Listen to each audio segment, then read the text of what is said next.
In today's video, I'm going to show you how to remove objects with AI Remove in CapCut PC. So first, open up your video in CapCut and drag it onto your timeline. Now go to the Basic tab and here scroll over until you see AI Remove. So make sure that you tick this box to enable it. You might also be prompted to grant permission, so click on Allow. So here there are tools that you can use in removing an element or subject into your video. So all you have to do is grab the quick brush tool and brush over your subject or any element you'd like to remove in your video. Then next is click on the remove button.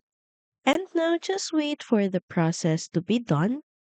Just keep in mind that this feature or tool is for the pro version of CapCut, but you can still enjoy the feature with free account for a limited times.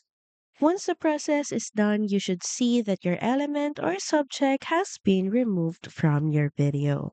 So that's it. Thank you very much for watching this video and see you again on the next one.